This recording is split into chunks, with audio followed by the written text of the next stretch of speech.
Shalom. All praises be unto the Most High Power, Yahweh, Bahashem, Yahweh Shai, Bahashem, Rechak Kodash, Barakatak Yahweh, Barakatak Yahweh Shai, Barakatak Rechak Kodash, Bahashem, Yahweh Shai, Bahashem, Rechak Kodash. Shalom to the elder apostles, great millstone. Shalom to the Akim or Akwathium of the elect. Shalom. Just wanted to make a quick video, giving a little bit more, going into a little bit more of the history and why the Messiah told the Pharisees in John 8:44 that they were of their father the devil. So just give a quick little give a brief history on it. The Greeks came into power around 330 BC, and then they be later on, couple hundred years later, became the Greco-Roman Empire, or mainly known as the Romans. And so in that time frame, they were warring and fighting against the Israelites, fighting against the Jews, the Southern Kingdom, so-called blacks, and West Indians, so-called Jamaicans, so-called Haitians, because Judah, Benjamin, Levi were made up the Southern Kingdom once the kingdom split from the Northern and Southern Kingdom. So now, to paint that picture of how it looked in Jerusalem and the homeland, and the chosen in the promised land, when Yahushua was on the scene, and leading up to it, a few hundred years before that, were wars with the Greeks, so-called Greeks, the Edomites, so-called white man, so-called white race. And we had a series of wars, which is detailed thoroughly in the Apocrypha in First and Second Maccabees, which shows who the true devil the Bible speaks of is, so-called Edom. That means the Edomites, so-called white race. And so they ended up getting the upper hand over us, and ended up oppressing us, and had to pay taxes and things of that nature. And so, and one of the ways was through the priesthood. And so that's what Esau likes to do. He likes to set up puppet rulers over nations once he's conquered them. And so, just getting into it. So right here is the Zondervan Pictorial Bible Dictionary. Mentioned this one before. Great source to aid in your reading of the Bible. Got biblical history in there, and artifacts and facts and historical facts to aid your primary studying, which is the Bible, first and foremost.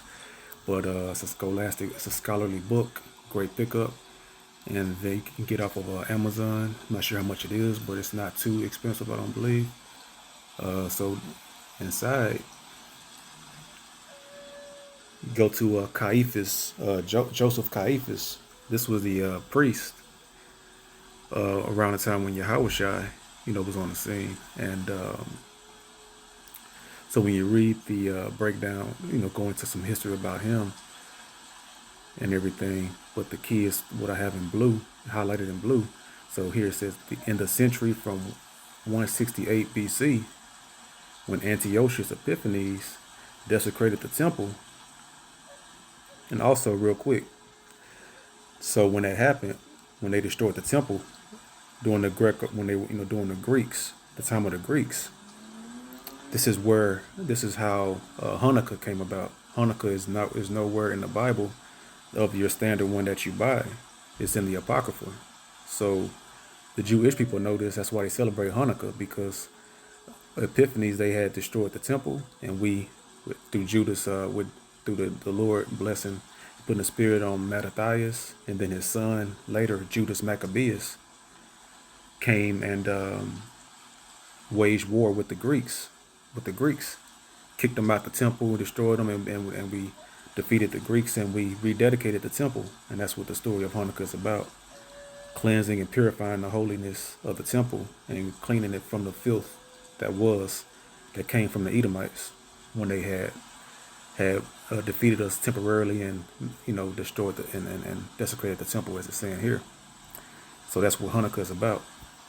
But anyway, so from the top again, in the century from 168 BC, when Antiochus Epiphanes desecrated the temple, to 66 BC, so that's about 100 years, when the Romans took over. So, they were the Greeks and then became the Greco-Roman Empire, or just the Roman Empire.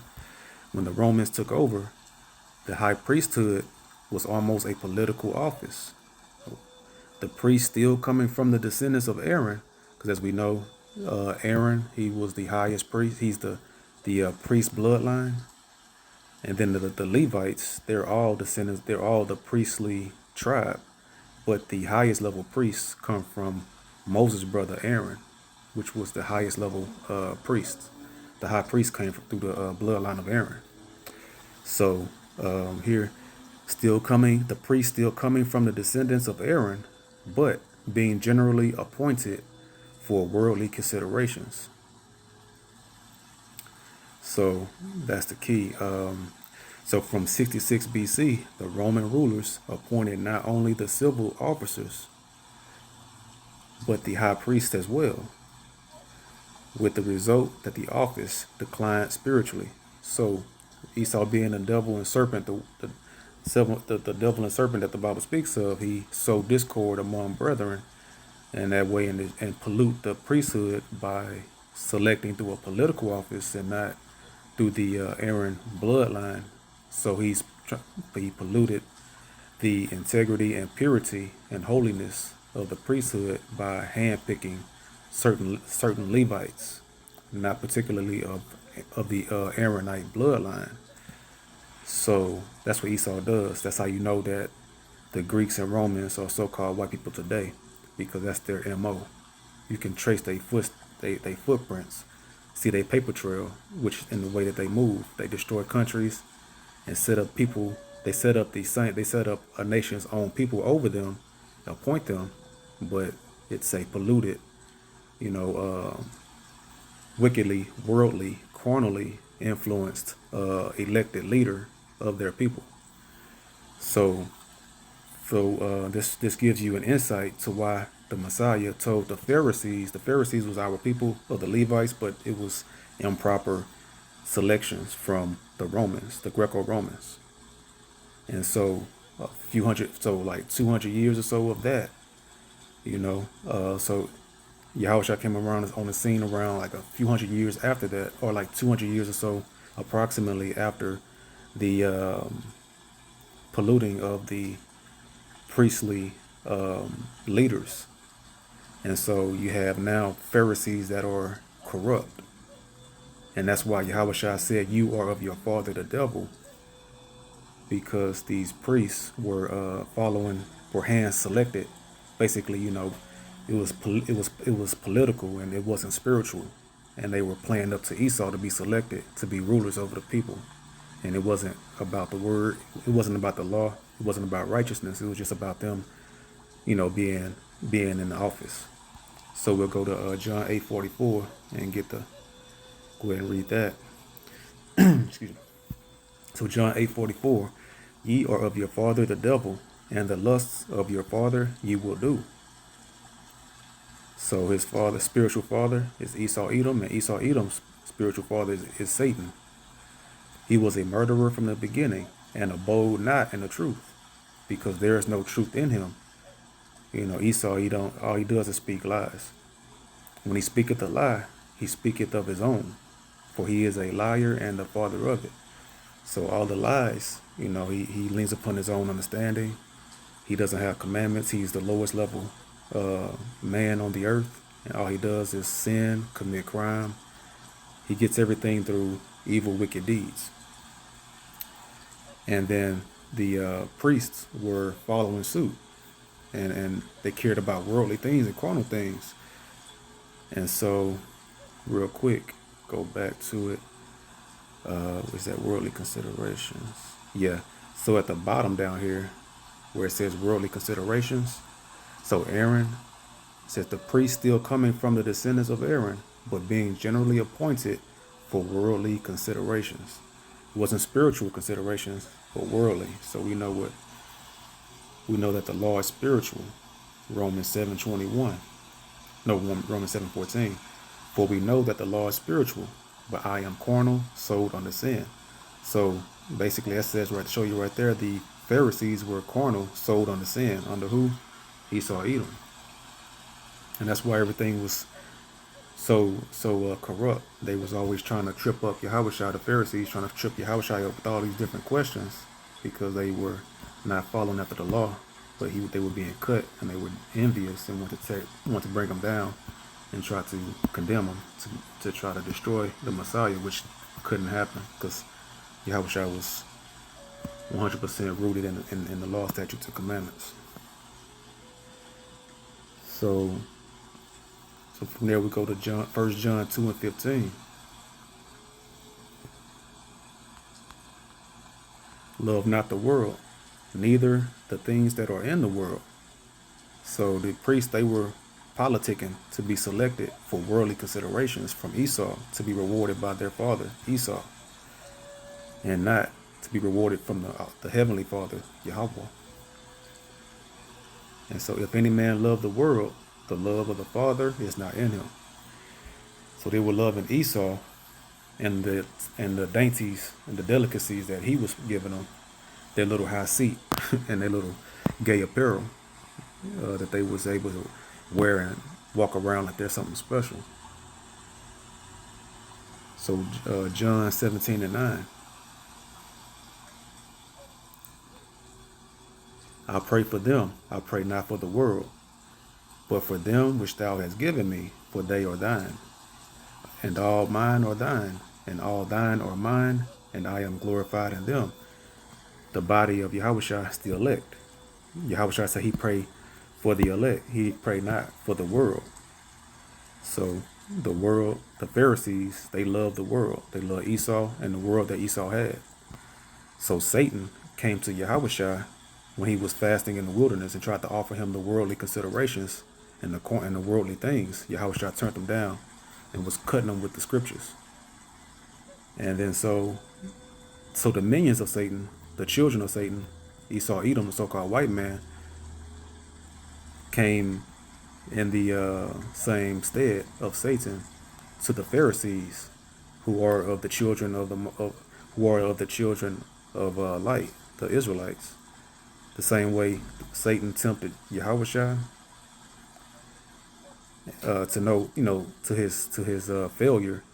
The same way the Edomites, the Romans, tempted the Pharisees and gave them political offices, but they took it.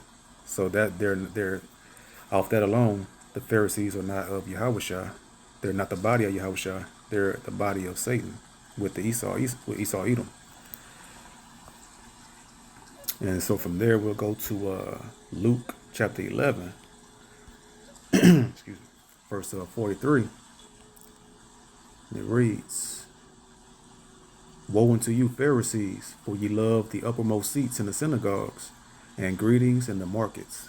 So they all about flash and substance and vainglory and worldly considerations. They want fame. They want to be noticed. They want to be praised by people and want to have the chief seats and be on top of everybody and just try to shine basically on everybody.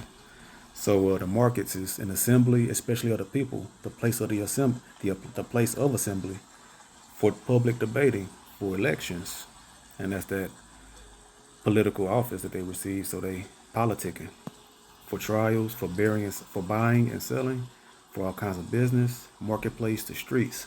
So they just want to be noticed everywhere they go. They want to be famous, like they want to be celebrities. So that was the Pharisees' problem. They were carnal and worldly and wicked.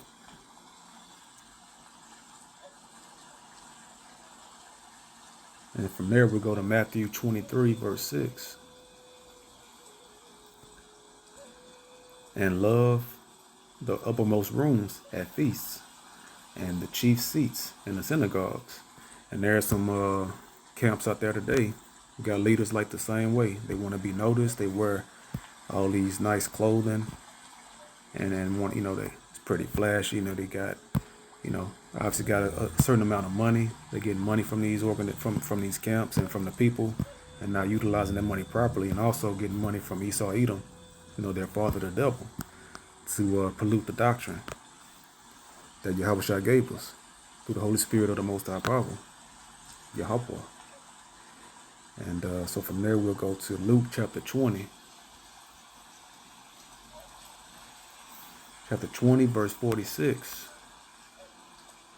That beware of the scribes which desire to walk in long robes, and love greetings in the markets, and the highest seats in the synagogues.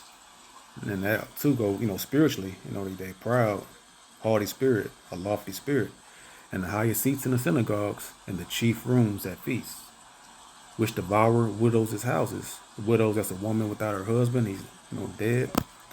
And that's what these modern day Pharisees did then. And that's what the modern day Pharisees, the pastors in the Christianity church first, and now the sold out Israelite leaders in a lot of in these different camps that sold out.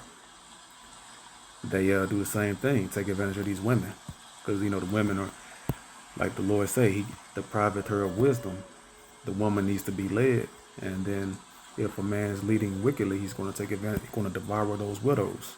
Sad and unfortunate, but these wicked modern day Pharisees, past and present, will have a proper judgment for that. Verse 47 again, which devour widows' houses, and for a show make long prayers. The same shall receive greater damnation. And that's it, just what I just said. That's the right there in the Holy Spirit. Call hello Yahweh Bahashem Yahweh Shah. So, in Christianity, these false preachers, false pastors, they love giving these long prayers.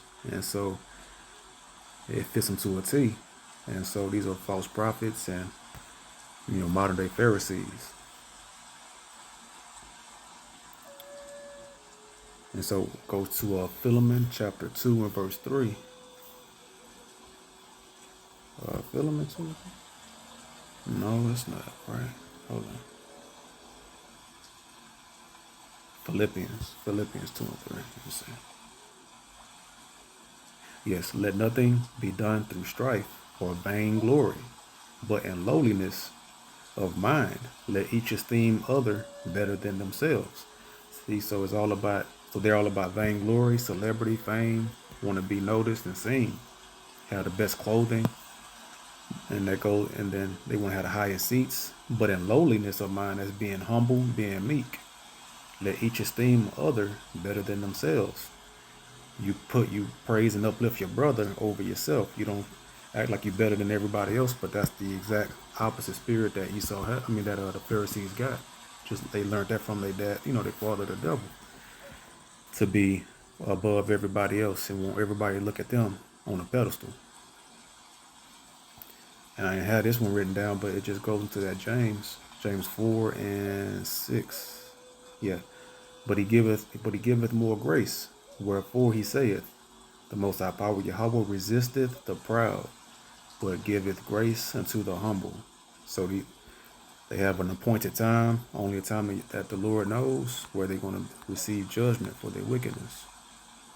So the word resisteth, to range in battle against, to oppose oneself, resist. So the Most High going to wage war and destroy every man that fits this bill of the ancient Pharisees. It's lucky. And so from there, so John 8:44, real quick, a little bit more for that. A little bit more about his father, the devil. So from there, it says, ye are of your father the devil, and the lust of your father ye will do. He was a murderer from the beginning, and abode not in the truth, because there is no truth in him.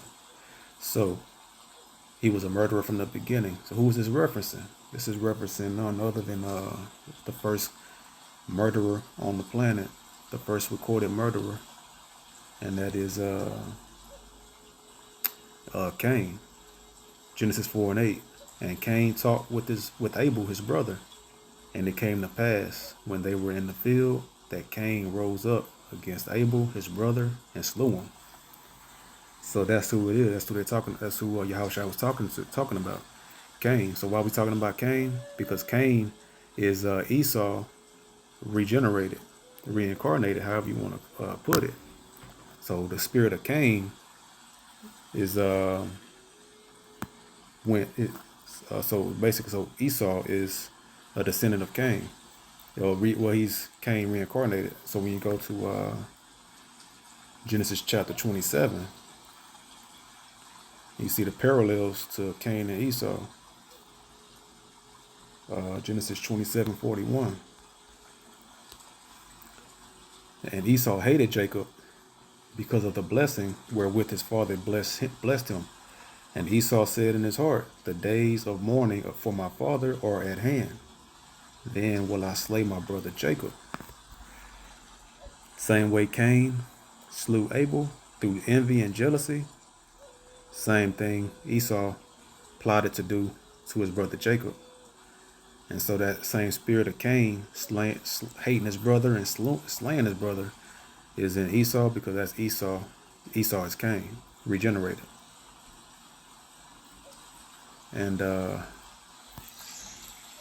going back to Genesis chapter 4, and then you jump back to verse 11.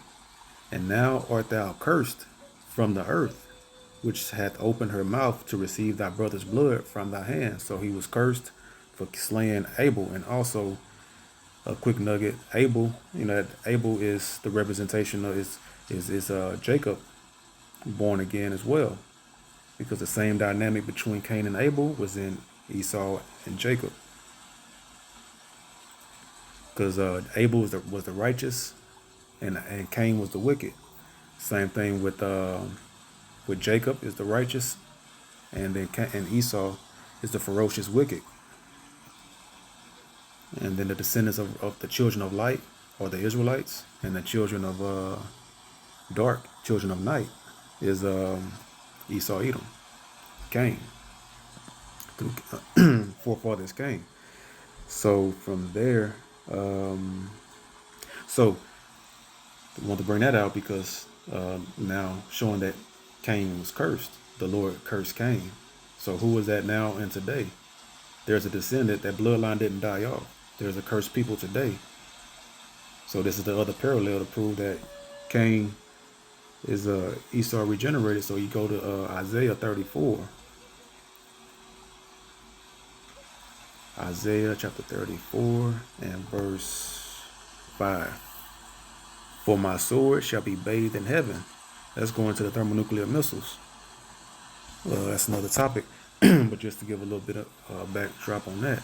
Behold, it shall come down upon Idumea and upon the people of my curse to judgment.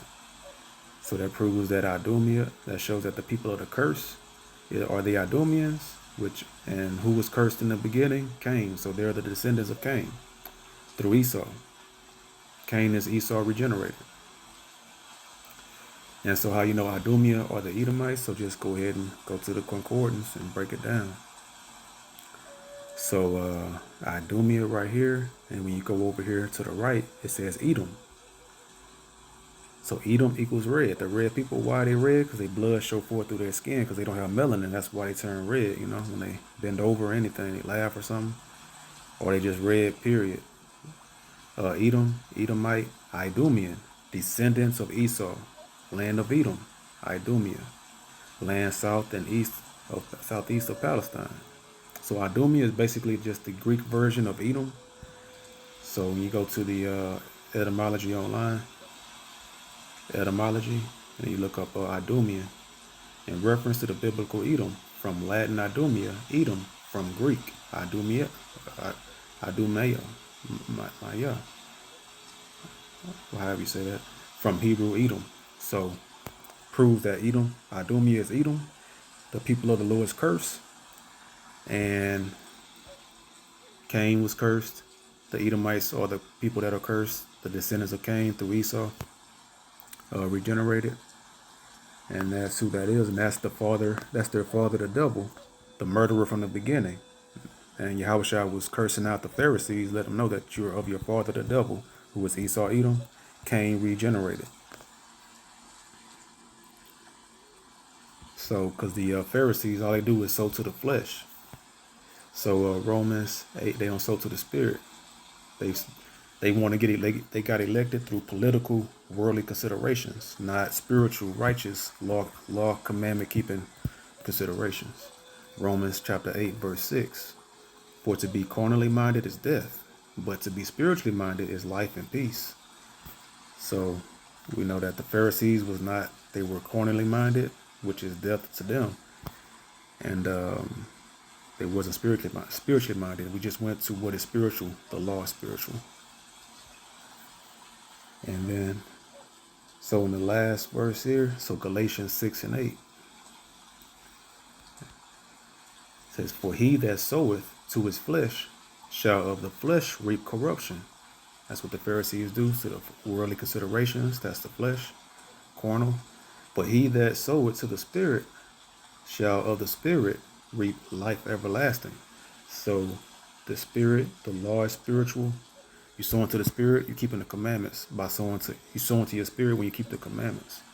And then so I said that was going to be the last one, but this will be the last because it brought up this other precept in my head. Because about sowing to the Spirit, real quick, Slakia, what word that was. Yeah, so, but he that soweth to the Spirit shall of the Spirit reap life everlasting. So that life everlasting coincides with this one here. This verse, beautiful precept. So Psalm 37 and 37, mark the perfect man, and behold the upright, for the end of that man is peace. Yeah, so say all praises to the Most High Power, Yahweh, Bahasham, Yahweh Shai, Bahasham, Ruach Kodash, blessing me with the Ruach Kodash, the Holy Spirit, to articulate and be able to put this lesson together. I hope this lesson was edifying to the Akim or Akwathium of the elect. Until the next video, I say Shalom.